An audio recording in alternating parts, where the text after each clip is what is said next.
Well, normally I would say good afternoon, but I know we have a little bit of an international crowd here this afternoon, so it might be good morning or good evening as well. So let's just go with greetings and salutations, everyone. Welcome to the Schulich School of Engineering's information session on the Master of Engineering in Geomatics Engineering.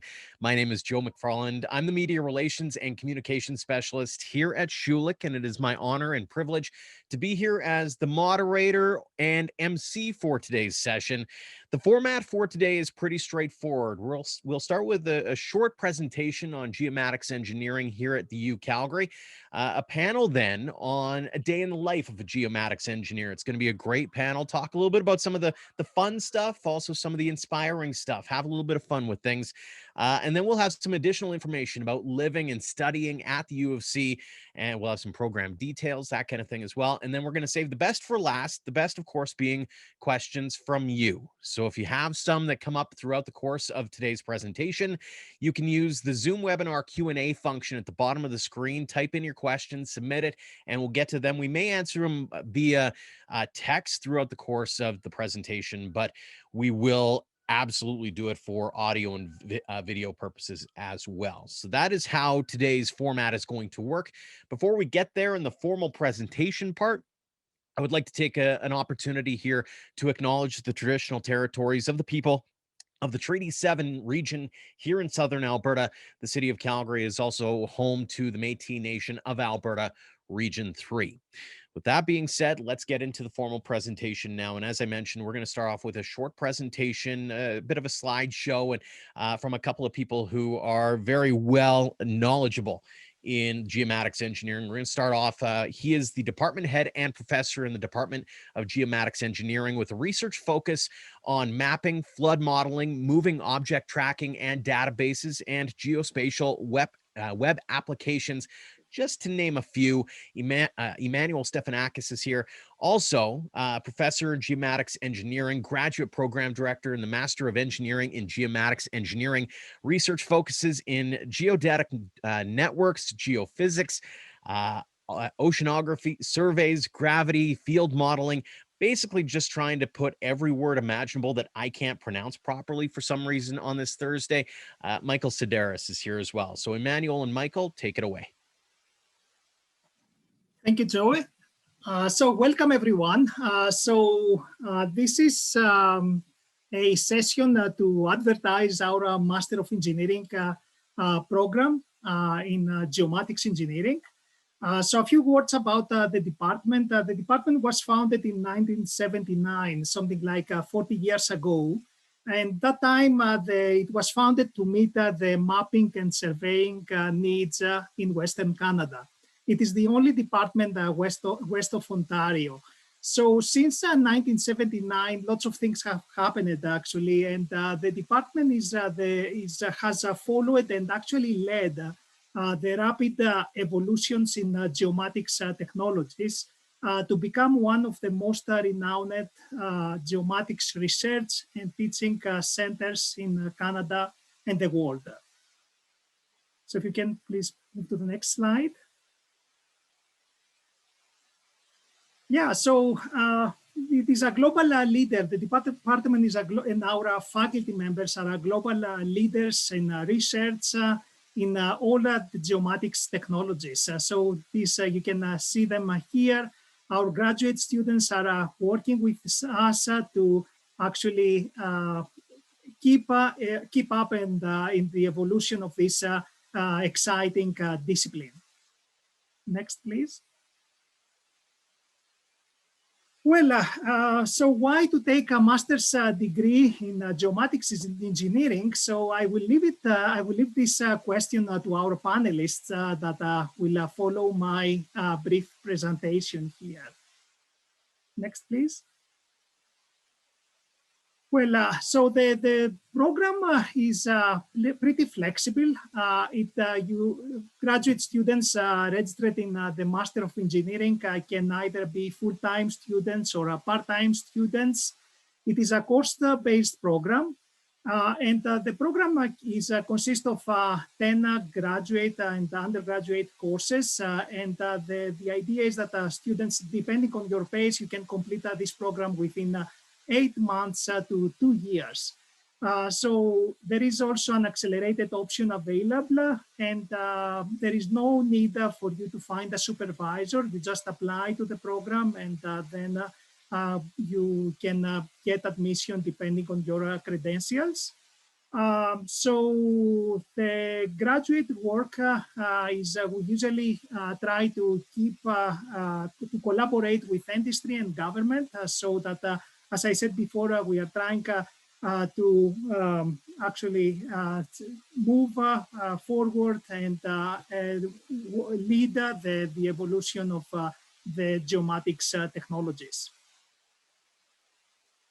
So the courses, very exciting topics like sensor, web, and Internet of Things, geospatial data science, advanced physical geography, geodesy, earth observation and for the environment, and many more.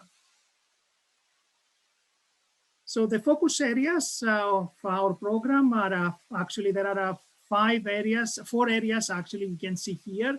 The digital imaging systems, geodesy, remote sensing and earth observation, positioning, navigation and wireless location, and GIS science and land tenure. So what we are inviting not only students who have graduated from geomatics engineering program, but also students with a bachelor's degree in sciences, geography, computer science, or other engineering disciplines. So there is also an accelerated, we call it 4+1 program. The idea is that if you are a student in your final year for the bachelor's degree at the University of Calgary, in either engineering or sciences, you can work with, we can work with you, and we can advise you to take a few courses during your final year of your bachelor's degree, up to 3 courses. So this will actually give you the opportunity to complete the MENS program, the Master of Engineering program, within 2 or 3 terms after graduation from the bachelor's degree. So please, if you are interested, contact us. So what industries will you work in if you graduate with a master's degree in a Master of Engineering in Geomatics Engineering?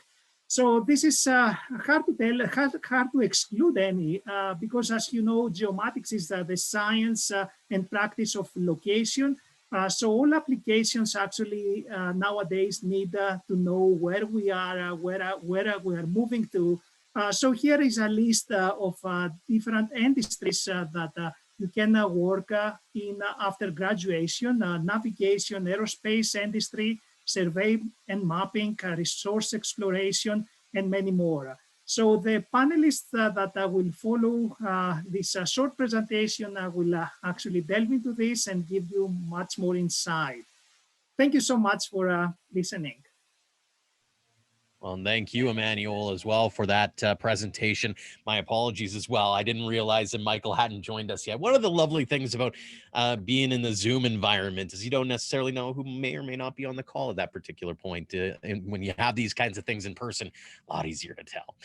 All right. With that being said, again, thank you, Emmanuel, for that. Let us jump right into the panel discussion. And I'll first off introduce you to our panelists, all 4 of them. We'll start off. He's a professor in the Department of Geomatics Engineering. He's a Canada Research Chair in Geomatics Multi-Sensor Systems with a research focus in navigation systems. So GPS, smartphones, mobile mapping, sensors for navigation and pipeline integrity monitoring. Nasser El-Shimi is here from overseas. He's one of the people who happens to be, it's 1 o'clock in the morning apparently there. So thank you, Nasser, for for either pulling an all-nighter or having a little bit of a nap before coming on to be one of our panelists today. Also joining us this afternoon, graduated from Geomatics Engineering in 2011, Strategic Marketing Manager, Geospatial Field Solutions at Trimble. I believe she's working in Colorado actually right now, working in GIS survey and emerging markets. Stephanie Michaud is joining us for the panel discussion this afternoon. Also joining us this afternoon, an alumnus of the MEng in Geomatics Engineering, graduated in 2019, data scientist involved in inline screening to identify pipeline performances and safety issues. Randy Ho is going to be a part of our panel discussion this afternoon. And last but certainly not least, a PhD in Geomatics Engineering in 2002, the 2020 Schulich Entrepreneurship Alumni Award recipient. That's a mouthful all on its own. Recognized for founding a geomatics engineering startup called Sarpy Limited. Before his time, he was developing and using geomatics engineering applications for land surveying, environmental monitoring, and high precision measurement. He's also branch manager of Calgary Engineering for McElhenney Limited. Robert Radovanovich. I knew I was going to get that one wrong, but I picked it up there. Sorry about that, Robert. Robert, Randy, Stephanie, Nasser, thank you all so much for being part of today's panel. So let's get into the questions. And I love this question right off the bat because I feel like a lot of students who are coming to the school or thinking about coming to the school may not have someone who comes from that same walk of life. And I think all of you have a different story to tell. So let's start off with this, and we'll start off with Nasser right off the bat here. When did you realize that you wanted to become involved with geomatics engineering? Wow, this is a long time ago. I think Emmanuel mentioned that the department was established in 79, so almost 42 years. I have spent almost 30 years of them within the department. So up from the beginning, almost 10 years after the department has been established, I came as a graduate student. I came from, after doing my master's in Holland, I received almost 30 different offers of scholarships to study for my PhD in Europe, in US, Australia, you name it. And after, doing my own due diligence, I choose the University of Calgary because I realized that I'm going to a department that will lead, the geomatics world. And at that time, it was called surveying engineering. We realized very early that surveying is just a very narrow to what we can do as a department, and they led the world in changing the name to geomatics. So I did the right choice to join the department. I went to industry after I graduated for a few years, but then I came back because I want to make a difference by teaching the next generation of leaders in geomatics. And if you give me the time, I can just give you lots of names that work in Apple, Google, Samsung, you name it, the leaders of the world. And automotive industries, our graduates actually leads most of the navigation system development in General Motors and Honda, and I can give you a list that I will take. I need too much time for that. Well, and one of those might be actually Trimble, and that's where we'll go next. Stephanie, tell us a little bit about your journey here and how you ended up getting into geomatics engineering. Yeah, so for me, actually, I don't think geomatics was my first choice. I chose to come to Calgary specifically because I wanted to have a new city all to my own. I'm originally from BC, and so I felt like Vancouver was a place I'd been before many times, have family there, and I wanted to start kind of like my own chapter in life in Calgary, and U of C was a good fit for me, and they had so many different degree streams. And after first year, I went into the geomatics program, and I wasn't quite sure what it was. I really enjoyed and was interested in like aerospace applications, and I didn't really understand how geomatics could play into it, but I figured I would at least give it my second year to see before I looked at transferring. And within my second year, learning about all the different technology, I realized it was so much more than just aerospace applications. There's just on the ground and geography related, and then we get into location-based services, and then all of a sudden the iPhone comes out with a GPS sensor embedded, and it was like, I can't leave now. There's too many exciting things going on here in this department. So yes, I always like to say geomatics chose me, and it knew I was right for the industry before I was. But that's kind of my story. That is fantastic. Randy, same kind of story for you. Did you fall in love with it right off the bat, or was it something that you had to kind of lean into it a little bit? Tell us a little bit about your story. Yeah, so I actually came from a background in geophysics, so I did my bachelor's at the University of Calgary. And during our time there, 4th year, we have something called field school, where we got to experience doing some geophysics surveys. And it was basically the first time I've ever touched a GNSS receiver. And I was just like, what is this thing? I've never learned about this thing in my life. But we used it out in the field, and I was just like, latitude, longitude, geospatial, I'm interested. And at the time we were also taking gravity and magnetics courses, and I was like, coordinate systems, geodesy, seems like a cool place to go towards and do a little bit more research about. So that led me into finding geomatics a little bit, looking at all the courses that were available, and that was my fit, I guess. I ended up deciding that was my way to go. It's fantastic. Again, I'm a big fan of, if you truly love what you do, you'll never work a day in your life. Robert, are you in that boat as well? Yeah, for sure. It's interesting. My background's a little bit different in that I had a family background in the land surveying profession. So I was kind of interested in the whole field early on.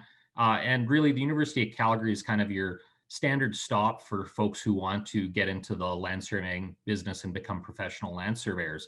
However, it was really interesting because then coming on board, I remember in first year engineering and starting to learn actually about the kind of the whole breadth and depth of what actually goes on in the geomatics engineering field was really quite remarkable. And, you know, it's just kind of wild how much more there is and how there's just an infinite variety of kind of careers that you can take in that. So it sucked me in, and that was that. So next question, or next kind of where we go with path next, is what kind of inspires all of you to do the work that you do? And this time around, let's start with Stephanie on this one. Sure. So I'm calling in, talking to you all from Colorado, and I've worked here for 10 years since I graduated from U of C. And one of the things that I love so much about working for Trimble, but also in the geomatics profession, is how global it is. I work with teams on a daily basis that are based in Germany, in Colorado and New Zealand, and then I serve customers worldwide. And so no day is ever really the same for me. I'm constantly learning what our customers are doing, whether it be land surveyors or municipalities mobile scanning their cities with thousands and thousands of data points. You know, I'm constantly understanding what they're trying to do with geospatial data. And that inspires me to continue to push my own personal knowledge, but also to create better products that serve them. And especially when it comes to in more emerging market scenarios, I've had the opportunity to be involved in projects where I've really been able to affect how, say, someone is able to determine their property boundaries and own land, right? So being able to be involved in projects like that is incredibly rewarding and allows you to feel like you're making a difference in the world. Randy, you're fairly new at this. Stephanie says she's graduated about a decade ago. You graduated a couple of years ago. So you're still fresh in this game. What's keeping you going? Honestly, for me, it's that every day is different and new challenges and problems arise pretty much daily. So basically, for like every new problem that we sort of discover, there's a new outlook or a new environment that I'm in. And solving these problems is basically where my passion is at. Not only because that solving the problems these are problems that we have globally, but it has a direct impact on all sorts of people, industries, and fields. So it's everything that we do on a day-to-day basis changes, and there's so much to learn every day. And what we do is really rewarding with basically everyone globally. Robert, I noticed you were nodding along alongside both Randy and Stephanie there. You've been at the game a little bit longer than both of them, but obviously still pretty impressed with what you get to do on a day-to-day basis. Yeah, and in particular, like what I really enjoy is the education I got in geomatics engineering at the U of C. You really don't appreciate how broad of a base it provides. So what I like is that every day I get to wake up and there's some weird, odd problem that no one else can seem to solve. But you know, it seems that I've got a great background in things like measurement science, data analytics, computer programming, all types of stuff like that. So I basically get to draw out of my bag of tricks every day to try to solve something new. Nasser, finally to you. You kind of get to see both sides of this, right? You get to see not only the research side of it, but you also get to see the education side of it. Talk to us a little bit about that, being able to see sort of the light bulb go on for the students, but also the light bulb going on for you as well. Oh, thank you. I think, I enjoy very much seeing, people graduate from our department and leading and working in companies. I enjoy very much actually meeting them, in conferences where I learn from them that what we taught them is just, change their life, change their, career. I enjoy also seeing some of them like Robert, starting their own companies and promoting it and making it larger, and then, taking to the next level. So there is lots of, excitement working within the department, meeting new faces every year, taking their hands step by step, trying to teach them, what is geomatics, and then coming back. Maybe some of them come back to do graduate studies and PhD, then we learn back from them. As I mentioned, my first, introductory a few minutes, that we have lots of graduate students from the department, not only working but leading actually, major areas in big companies. Like for example, the GNSS architect of of Apple is from our department. The lead of the location-based services of Samsung is also from our department. So these people, when I meet them in conferences specifically or business meetings, or I enjoy talking to them because also I learn from them, which is really very, enjoyable to know that the people that you teach can also teach you later. I'm kind of curious. I want to follow up on that for just a second because I know little birdie's just told me that you're an entrepreneur as well. And so does that kind of get the creative juices flowing just a little bit when you realize that, hey, there's a little bit of a, I don't want to call it a competition, but certainly there's that added advantage of, hey, I got to kind of almost one up you. Yeah, I mean, this is another topic to it can take long time to talk about it. But also, I enjoy taking ideas, with my students and realize it and make it a product, and then try to commercialize it. And I think this department has been very successful in that. I can just give you, 5 examples at the top of my head. The first mobile mapping, or let's say call it Google Street View like system, came from this department. The first 3D virtual mapping came from this department that has been acquired by Microsoft. The first indoor navigation that I was part of it as one of my companies has been acquired by also a giant in the US for indoor navigation. So there is lots of good examples. The first GNSS receiver software that's being used in many applications also came from this department. So I think we're not only active in education, but the department also is very, very famous for its research and commercialization as well. It's kind of interesting. Before we started this session, the group of us were all kind of together in a room off stage almost, and Robert said to Stephanie, "Oh, you're working in Colorado. Do you know this person?" And Stephanie said, "Yeah, of course." And they knew this common person, and it kind of reinforced where I want to go with the next question, which is about relationships. And I'm going to start with Randy here because you're kind of the new one at the game here, but at the same time, getting to know somebody like Nasser, getting to know some of these people. How important are those relationships that you've learned through the course of this, being able to develop those friendships, relationships with not just your teachers and your research fellow researchers, but also people from across the globe, kind of thing? Honestly, it's been amazing. I mean, I had Dr. Alchemy as one of my professors during my time, but just the relationships in general are important. I think we bounce ideas off of each other. We all learn from each other. We're not really like battling each other about this. It's a global problem. We're all trying to work together on a solution. So making friends, building relationships, all important for just everything that we do. Robert, being in the industry as long as you have, how important is it to not burn bridges? And I feel like granted, I've been graduated from college myself for about 15, 20 years now, but I learned over that time that you never ever burn any bridges because the industry is so small. Talk about that side of it from what you see on a day-to-day basis. Oh man, I don't know if I'm the guy to talk to about not burning bridges. My track record's undeniably mixed. But in all seriousness, yeah, like the cool thing about geomatics is that it's a small group. There's a number of different technical specializations and kind of career paths, but ultimately, we're not talking millions of people in the field. We're talking thousands of people, maybe tens of thousands of people in the field. So reputation is really important, right? You gotta deliver on what you say. It's a lot of trust based, and the cool thing is, you know, thanks to our really strong alumni network, you can pick up the phone and call people, and it's amazing as to how you bump into people, and people know people, and yeah, reputation is everything. Nasser, is that something that you try to teach your students as well? As, yeah, you can be the smartest kid in the class, but if you're not willing to work with others, you might not necessarily get that far.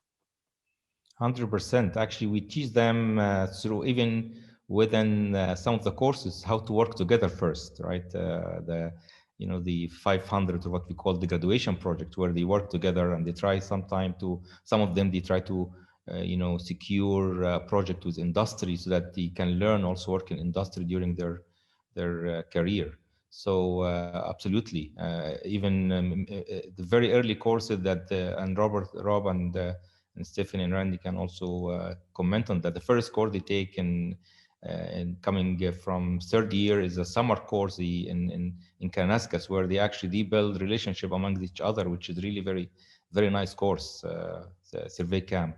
So absolutely, and I echo what Rob mentioned. We are not millions, but we're a very connected community. I think I know almost everybody working in geomatics in Calgary. I would say, even not in a friend level, but at least I know their names. I know what they are doing. And needless to say that I know almost most of our graduate students, where they're working in general, which is great for the department. And Stephanie, you kind of alluded to it in a previous answer about the networking side of things, because you're working with people from across the world kind of thing, and building those relationships is so integral in what you do on a day-to-day basis, isn't it? Yeah, definitely. And I have the privilege of working for a company that manufactures products for geospatial professionals. And so people like Robert are my customer as well as an alumni. And so, I understand being able to call, different alumni up and ask for their honest opinion, and also to be able to discuss, how does this meet your expectations for the work you're doing is really valuable. But on another note, I also really enjoy, we hire interns and full-time hires from the geomatics program every year. And as an alumni, I really take pride in every year we have strong candidates coming to work for Trimble, and it makes me proud to know that the program is still delivering top quality people into industry and to other companies as well. And I love seeing being able to speak with the different professors and help support them, and what are the industry skills that are required for graduates so that they are as qualified as they can be for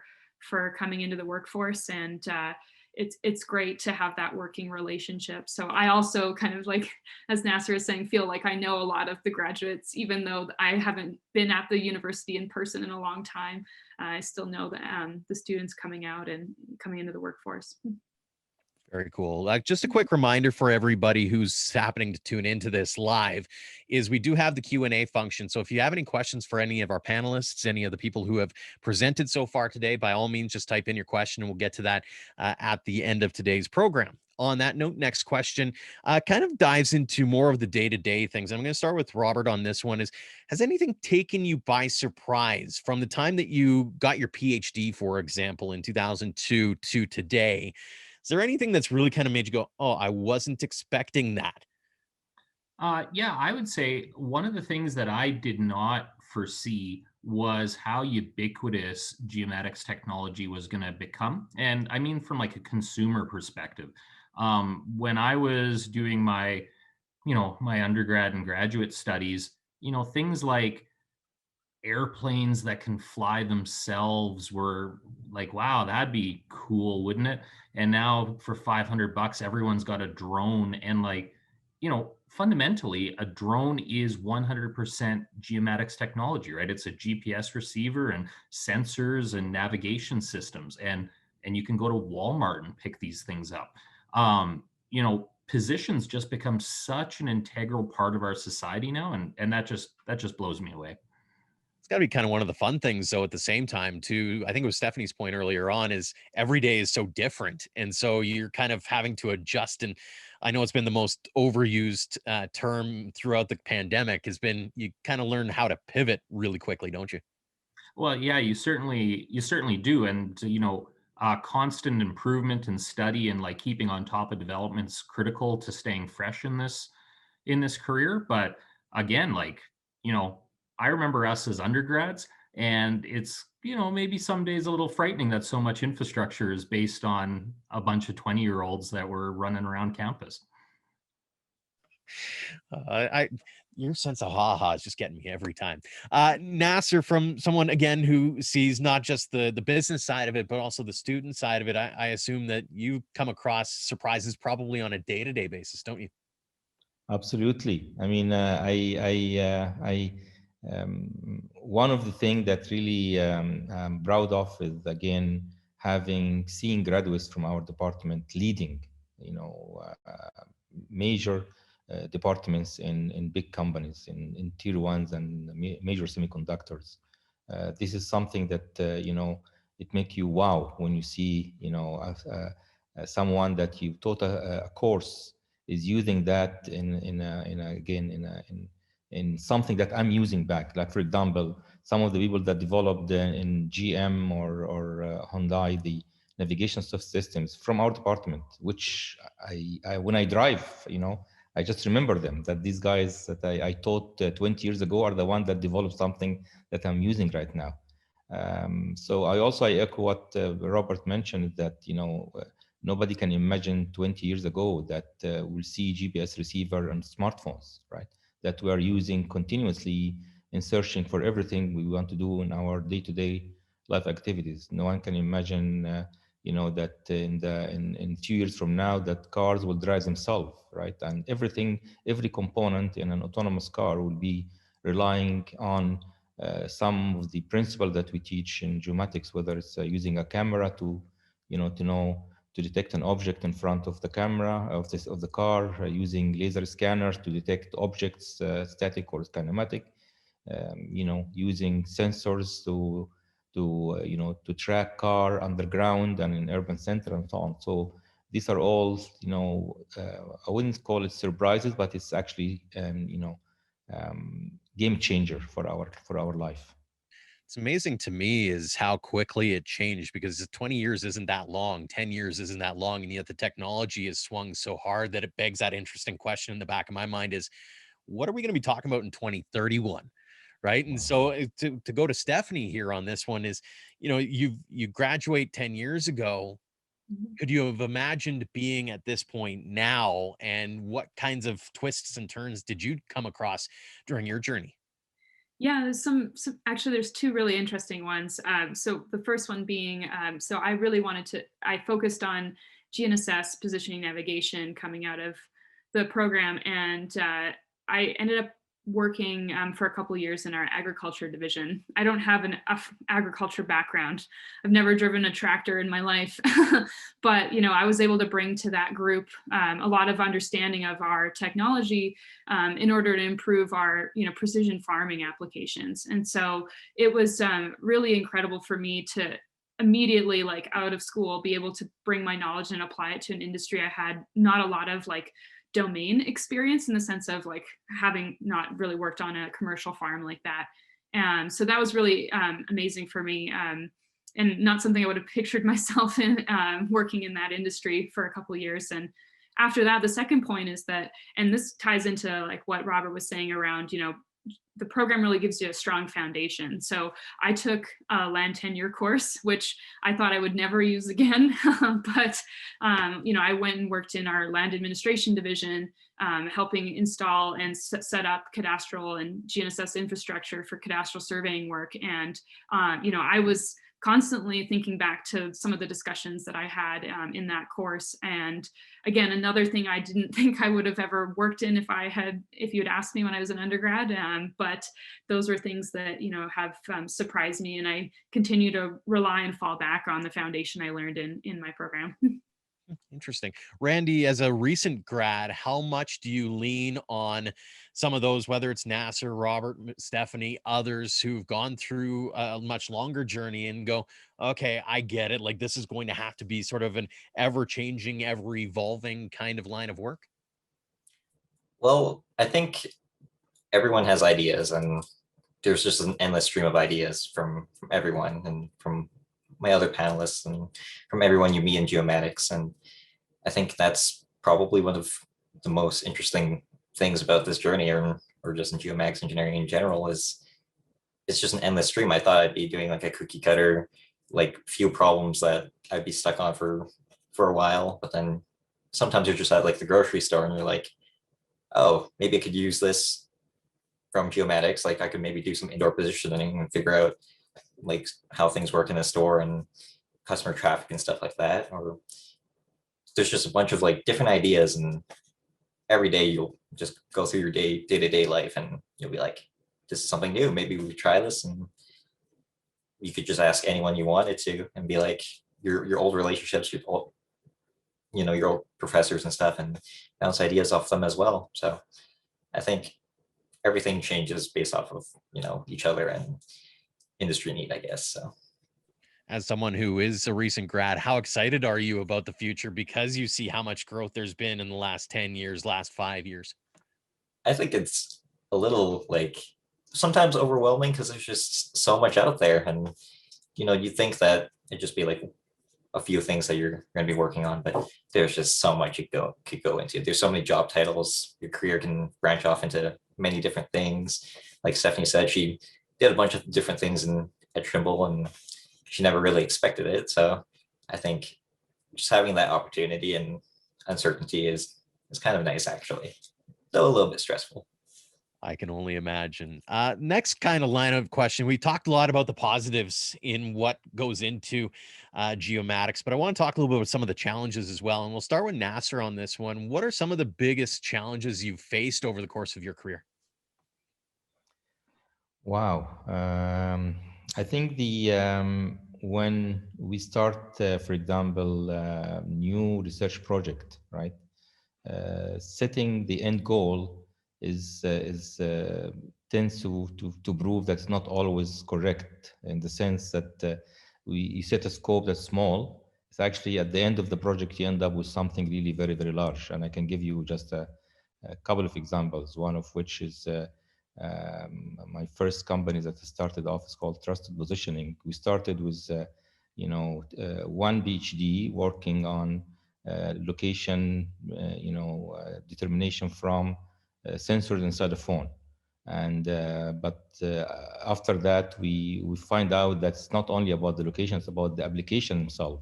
And we kept developing till we realized that this is really a game changer for indoor navigation. And it took us a few years to grow the company from 3 people to 30 people. And at that time only we realized that we have something big, and we went after big companies. So this is I wouldn't call it's a nice challenge, a good challenge. Another one was related to actually also flying drones indoor. We started with a very small project, just trying to develop our own methodology for how to control UAV for indoor applications, for indoor navigation, and without really looking at the application. And once we did that, we realized that actually the big picture is to look for, developing an app on top of it, for example, for sniffing chemical leakage, for example, inside building, or for risking finding a location for a firefighter inside the building, injured firefighter. So these are all, good challenges, but at the same time, my point is never really limit your, thinking. It's you can start with something small, but by the time you develop it, you realize it's actually much larger than you imagine, which is a good challenge, I would say. Kind of sounds like challenges lead to opportunities almost. And Absolutely. Stephanie, I Yeah. assume that's probably in your case as well. You kind of look at some of those challenges that you face on a day-to-day basis and go, you know what, that's an opportunity here. Yeah, definitely. There's been scenarios where I think whether it's other competitors or just no one has taken the time to really like dig into those challenges to solve them.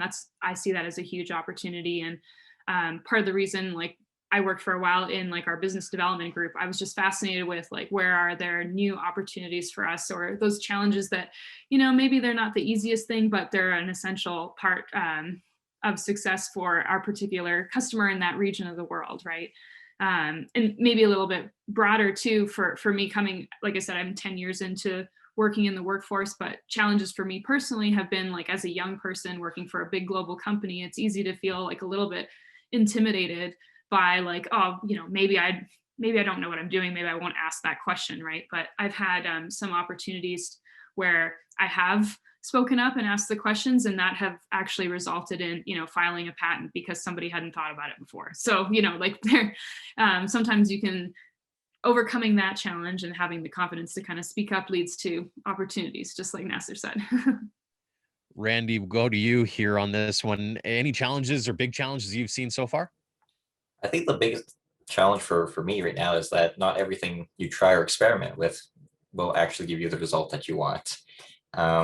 So working to really find what works best in sort of for that current problem or for that current environment, still the biggest challenge on my day-to-day basis. But it's also the most rewarding thing when you actually come up with a solution that works for that environment or for that problem, right? So I think that will probably be my biggest challenge going forward and continually as we go on, I guess. Absolutely. Robert, what's the toughest part of your day? Well, I have to say the interesting part is balancing bleeding edge from early adopter. And, we're living in such an age of digital transformation and disruption, models of working, technology, everything's changing. And so to stay relevant and to actually succeed as a business, you undoubtedly have to be an early adopter of technology, techniques, new ways of doing things. But there's a really fine line between early adopter and bleeding edge alpha tester that sinks a pile of money, as Randy said, into something that is not the result you expected, which is often bad.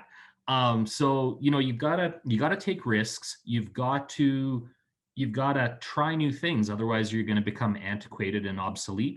But like at the same time, what's kind of exciting and terrifying is having to balance that risk profile and make sure that you're making the right decisions and seeing where the trends are actually coming from. I assume that fear of failure kind of goes away after a while, doesn't it? It really depends on how big your mortgage is.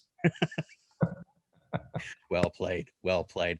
Just a quick reminder as well, we do have that Q&A function at the bottom of the screen. If you want to ask any of our panelists or any of the presenters, any of the questions, we'll get to that in just a short little while here. I just have a couple more questions, and then we're going to get to the next portion of the presentation here. And the next question actually has to do with those prospective students who might be watching, who might be listening in now, and the job prospects. Obviously, we're in the midst of a pandemic. There's a lot of question marks over every industry, it seems like now. And I want to start with Nasser, because you're the one who's speaking to these students, and you're speaking to alumni who are kind of giving you a bit of an inner edge on what the world's like, and you're also an entrepreneur in that realm.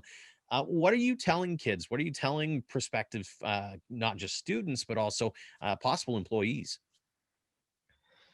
The fact that geomatics is actually being used in many of our day-to-day life activities is actually serving many industries that we cannot, we don't know even. Sometimes we use technology that we don't realize that's really made by geomatics engineers.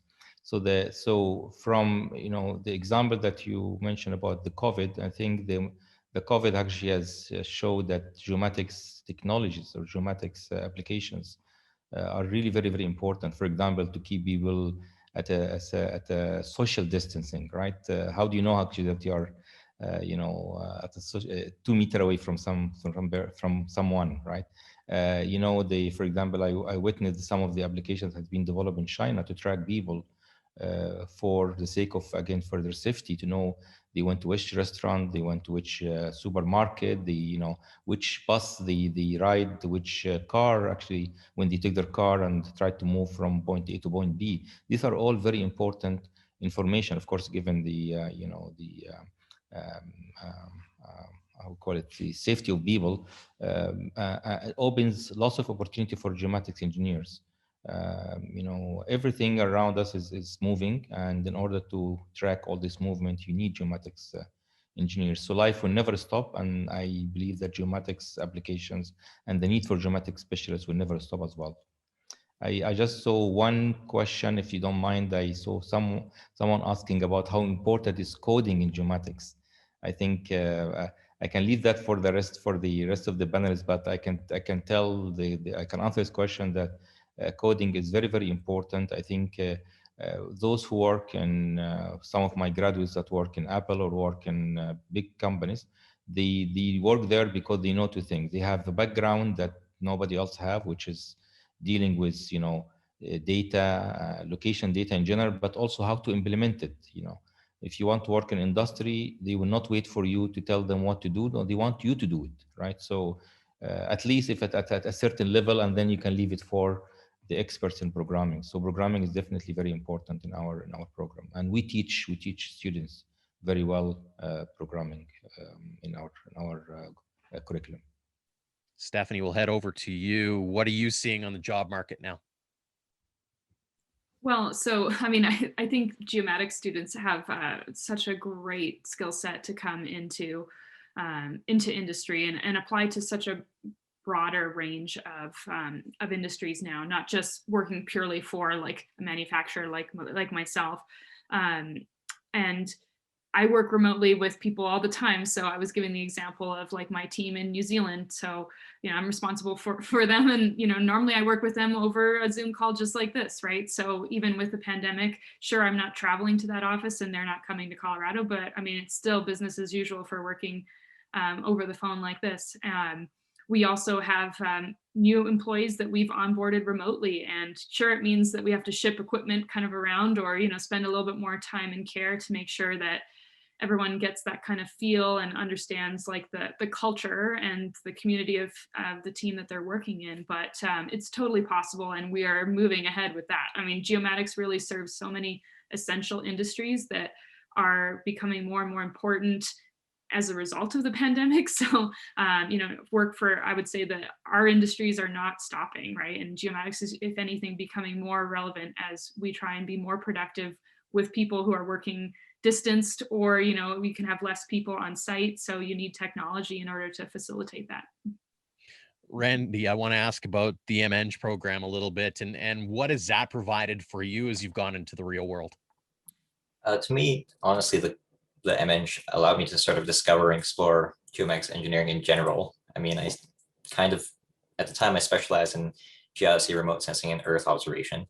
But I took courses throughout the entire program. So I took GNSS and 9S and stuff like that. And honestly, I could just choose whichever courses I wanted to choose and what I was most interested in. And I didn't end up working really in remote sensing or satellite navigation, really. I actually work as a data scientist and leverage sort of IMU data. But that's kind of the nice thing, is that you don't really focus on one thing. You're really, you get the opportunity to explore all the courses if you like, or if you really wanted to focus on the one, then you can, but you have that option to be as open as possible with what you're learning. And finally, Robert, we'll let you have the final word on this. When it comes to the job market out there, when it comes to the education that's provided at U Calgary through Schulich and through the MEng, what are you seeing? What are you hearing out on the streets? Well, I think the interesting thing is, obviously, we all have a lot of concerns about the local economy in Alberta, more broadly in Western Canada. And that's a concern. I can really empathize with grads coming out of university this year, in next year, last year, looking at a really, depressed local economy. However, as we mentioned before, and I find it really cool that we kind of have consensus on this. The almost the point of a geomatics education is that you're a generalist in a wide variety of very useful transferable skills, right? We've spoken about coding, data analytics, surveying, all of these things that can be applied all around the world. So if you're willing to be flexible, and now that we're working remotely, if you're willing to really be flexible in terms of which opportunities you're seeking, I feel that this is a really great start for anyone starting off on their career. Fantastic stuff. So for the panel, you get a little bit of a break. You guys can go grab a water or coffee or whatever you need here on this Thursday afternoon, or in Nasser's case, it's Friday morning, I believe. So again, thank you for that. We'll come back to the panel in a couple of minutes and dive into some of the questions I've seen on that Q&A. Again, if you go to the bottom of the screen, there's that Q&A. You can ask some questions. Some have been answered already via the typing, but we'll answer those in video form as well in just a couple of minutes. In the meantime, I'd like to introduce you to Jamie Olmstead, who is our graduate program advisor for the MEng graduate program. Going to walk us through some more of what you can expect here at UCalgary. Hi, everyone. I'm Jamie. We're just going to get the slides up here, and I will go through everything with you guys. Our first slide here is why should you choose the University of Calgary? Our panelists went over a lot of good topics regarding this, so we'll go through the next couple of slides, but definitely their information provided was great. Our school is very entrepreneurial minded. So we right now at the school have over 3,500 undergrad students. We have over 1,400 grad students. Our faculty is ever growing. It continues to grow, but currently we have 170. We are a very research-based school. So a lot of our faculty are out there in industry, trying to get research dollars to better facilitate the school, which also creates great opportunities for us to have strong ties in industry. This slide is in regards to Calgary, because Calgary is a great place to live. It's one of the only places that has sunshine almost all year round. So it is one of the most livable cities in North America. It is also one of the fastest growing. So Calgary and the surrounding areas continue to grow and grow. It's one of the most beautiful cities.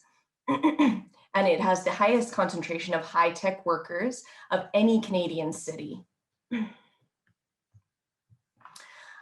If you are coming to attend the University of Calgary, we have one of the highest quality of education. So our tuition fees continue to be one of the lowest. There's many advancing technologies that we have through the University of Calgary, and it continues to grow each year. Next slide, please. So this slide touches on our career success. So a lot of our engineers are able to get jobs right out of university. We have one of the fastest growing tech talent markets. And we also have highly educated engineers that go into industry and are able to make successful networking opportunities. We also do offer a transformative talent program, which is essentially a program that our engineering students would be able to take in their second year of studies. This would be through different avenues of industry partners, and they would need to have approvals from their graduate department, but they are able to work with industry in the Transformative Talent Program. The University of Calgary is in the top 200 of universities worldwide. We have 169 research chairs and ongoing and always updating new inventions and innovations all the way back to 2017. Right now on campus, we have over 32,000 students. Our campus is beautiful. There are parks throughout, walking paths. There is also international work experience that you can take outside of the actual campus and study abroad programs. So living on campus. Recently, we have just built a new residence. So this is the Crow's Nest Hall. You will see that down in the basement, there is a Starbucks, so you can go right downstairs to get your coffee. There's brand new study rooms, as well as community kitchen in this building. Also a little bit off campus, not too far, just a quick walk.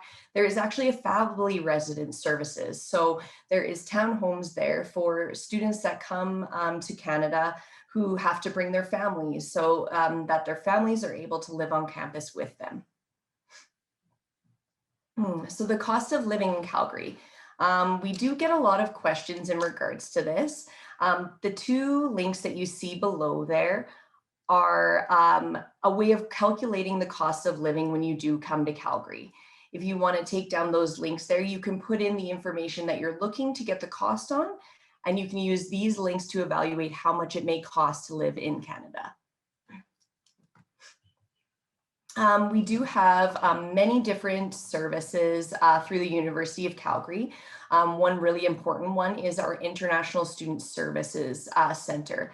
They have their own website, as well as immigration advisors to help international students when they're coming here, before they're coming here, to answer any questions related to study permit or visa. They have a welcome center, and we also have a career services center for all of our students. I'm just going to review kind of our MEng deadlines.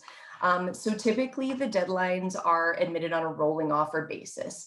So we do have deadlines for each program. However, we do state to keep in mind that these are ongoing all the time. So for our September 1, 2021 dates, we have April 15th is the final application submission date. However, we do say to submit as soon as possible because we are admitting on that rolling offer basis. And once we do admit all qualified applications and applicants, we will close that portal. So you will no longer be able to apply to the program. If you are applying, you will need to have a bachelor's degree that is at least 4 years long. We will be calculating your last 2 years of study or last 20 courses without splitting semester, and it must be 60 units. You must have a minimum of at least a 3.0 GPA out of 4. And our final official transcripts will only be requested of you once you've been admitted. So for your online application, you will only have to upload unofficial transcripts for the evaluation period.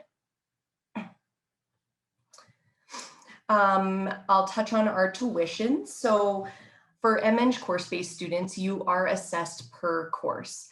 So the link in our slide here will take you directly to the tuition link. So you will be paying per course. So depending on how many you decide to take per term, will determine your course fee, as well as general fees that will be assessed each term. You can pay this in bulk, which you can pay a year ahead of time, or you can pay per term for these general fees assessed. The tuition that is paid at the beginning of each term will not include your cost of books. So this may be additional when you do start your courses.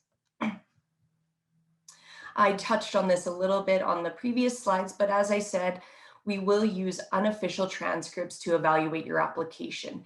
So the official documents won't be requested of you until you've been admitted. So your offer will be stated that you will be conditional upon receiving these final official documents. This is the health and dental program. So our students are all offered a health and dental program as part of their graduate program. You may have the option to opt out of this if you have previous existing care, but this is offered, and it is mandatory if you do not have previous health and dental services. Our international students that do not hold a permanent residency or citizenship in Canada, you will need to provide an update to us if you do change your status. So When you are applying to the program and you are an international student, make sure that you do indicate that you are on a study permit and not permanent resident. Sometimes we do get some issues with applications where a student applies as permanent resident. However, they are meaning that they're permanent resident of their country. So when we do ask this question, we are meaning what you will be when you come to Canada. So essentially you would be on a study permit and that's how you would apply.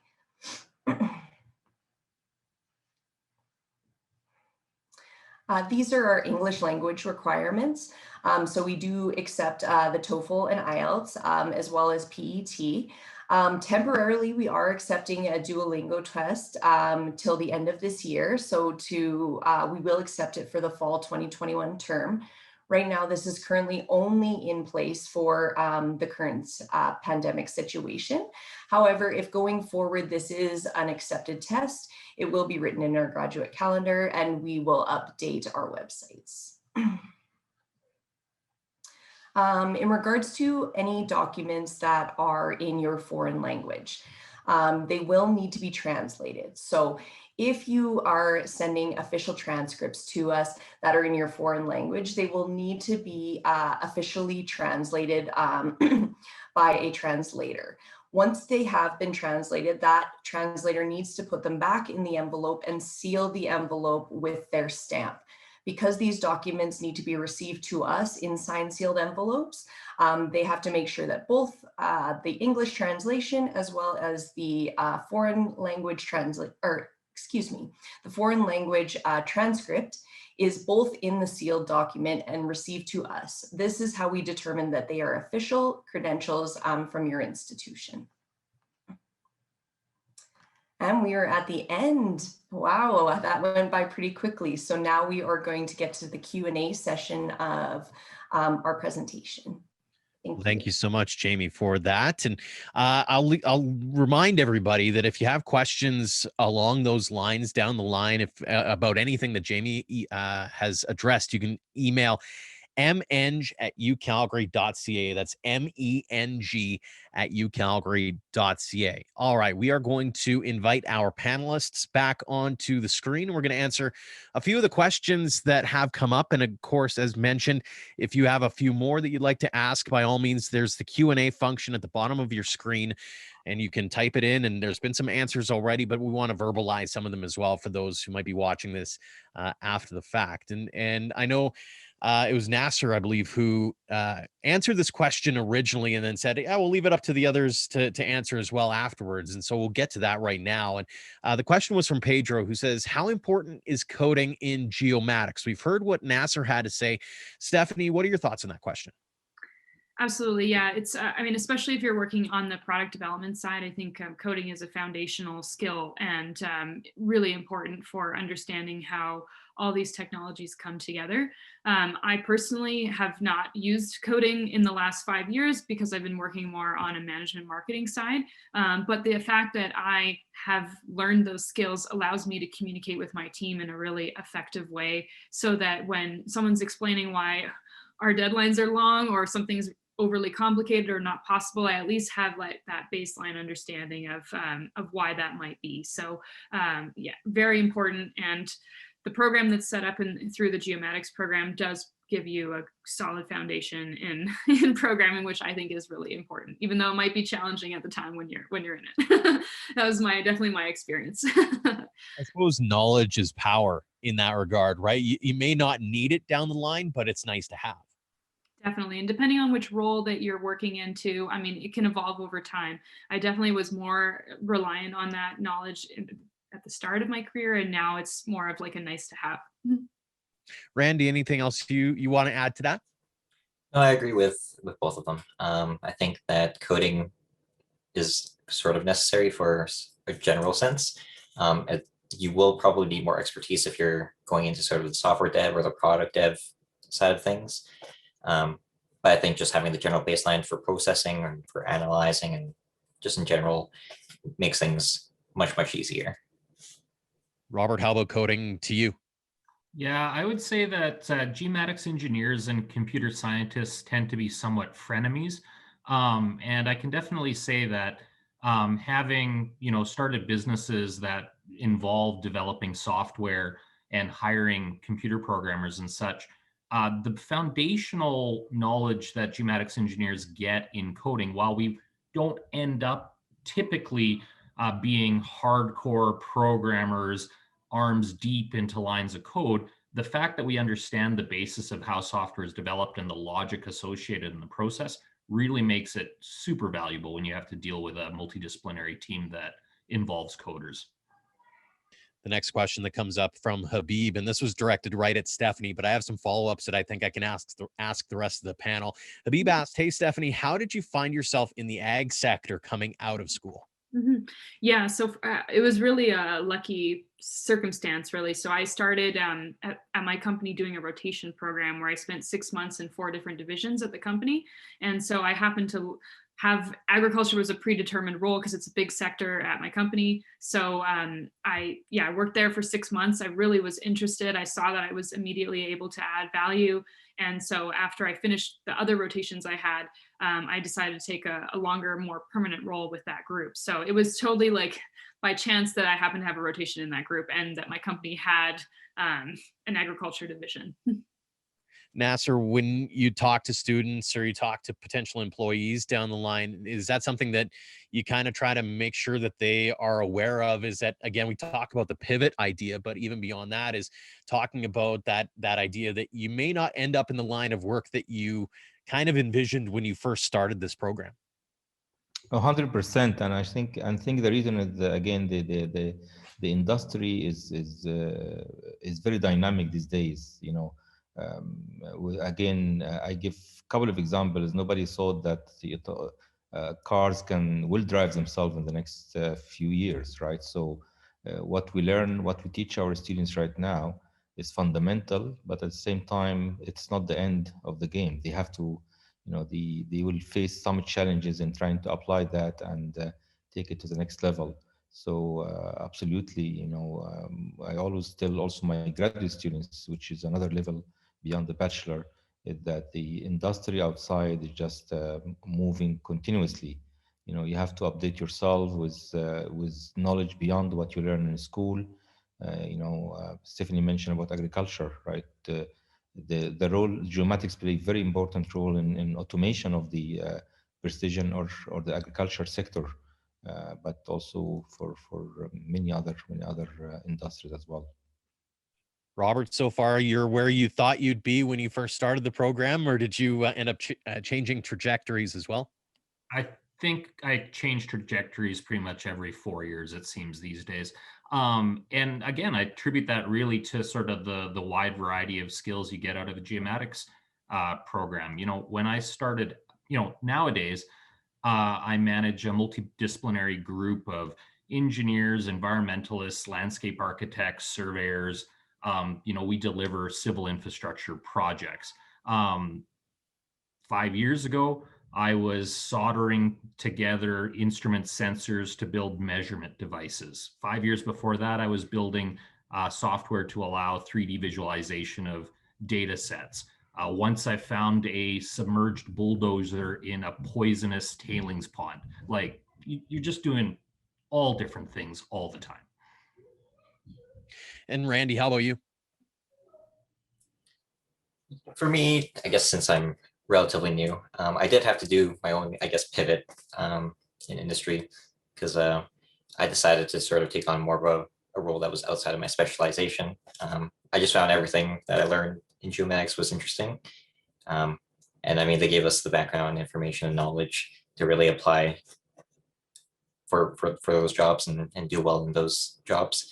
So I moved from a remote sensing background to just a data scientist background working with sensors and MEMS devices. So I think the possibility of pivoting is always out there.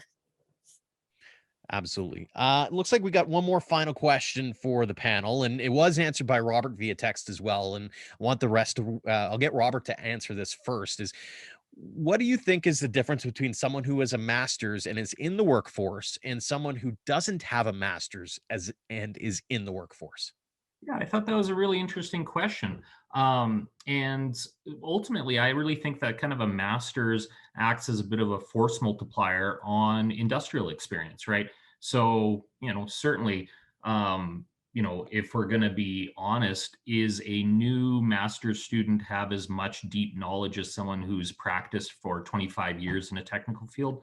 No, but on the flip side, given equal experience and equal sort of length of tenure, certainly a master's really demonstrates that a person had a commitment to developing a deeper basin of knowledge, and that lasts with you an awful long time. Stephanie, would you like to add anything on that one? Sure. Yeah. Thanks, Peksha, for your question. I think that it's really, I totally agree with Robert for sure. I think it's a great way to go if you are already if you already see within your organization, whether through your experience or through your own personal interest, if you're looking for a master's degree to further specialize, that really gives you just that acumen of skill set to then go deeper and have a more advanced or technical role in that specific aspect of the job, right? But I think what a master's degree can be a really great catalyst for is if you're trying to change jobs or pivot into a new industry or into a new workplace function, right? So for me, like, I don't have a master's degree, but now having worked in industry for 10 years, I can better look on like the experience that I've had and where would I want to then pivot. I work in management now. So maybe for me, doing some financial or leadership type work or strategic marketing is a better fit for me. Whereas coming out of undergrad, I would have had no idea, right? So likewise, as Randy was articulating, I think it's a great way to make that pivot and facilitate so you're qualified for that. Randy, when you look at things, do you feel like you're armed and dangerous, so to speak, when it comes to getting into the workforce and really making a difference? Yeah, I think the master's program really puts you into a more specific detail and into the nitty gritty of all the things we learn in sort of the undergrad. I think one of the biggest things it's taught me is to stay curious and question the normal. Because I guess when you're just doing sort of your regular thing all the time, you're getting used to just doing that. And that master's degree really puts you into that thinking of, I now have all this extra knowledge and I can start to expand out on what I previously was doing. So I think it definitely gave me this sort of like the toolbox to really move forward. Give the final word to Nasser on this panel, and I want to expand upon the idea of pivoting, but even just going from job to job, but also up the ladder in that sense. Is there a professional development, leadership, project management component that comes along with the MEng? Yeah, absolutely. Yeah. But I want to add something, of course, just before I try to answer this one. Having a master, whether it's an MEng or Master of Science or you name it, definitely opened the door for, for different job, for geomatics.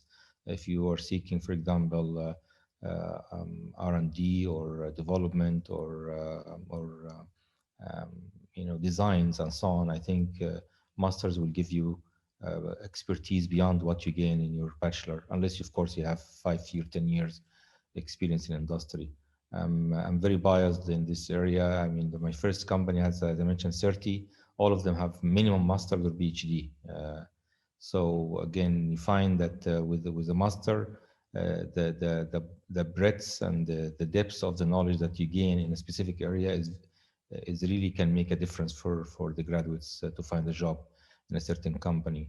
There is so many companies actually around the world, including, for example, Trimble, and Stephanie can correct me about that. They have a development team, just sitting the whole 24/7 thinking about new ideas and how to improve product and how to improve productivity and so on. This cannot come easily without having a degree beyond the bachelor degree.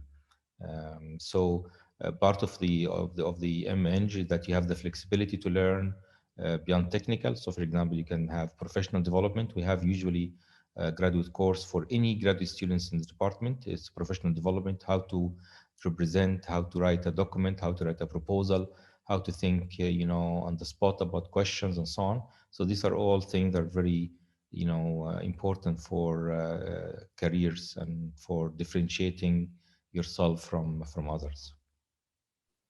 Perfect. Again, thank you all so much for taking part in this. To Nasser, to Stephanie, Randy, and Robert, thank you so much for taking part in this. To Emmanuel and Jamie, thanks so much for your presentations as well. And again, thank you to everyone who decided to spend a little bit of time on your Thursday afternoon or Friday morning, whatever time it might be in your neck of the woods. And again, if you'd like to contact us, you want a little bit more information, that kind of thing, you can email us at meng@ucalgary.ca. It's MENG@ucalgary.ca. Again, giant thank you to one and all for taking part in today's information session. Have yourselves a wonderful rest of your day.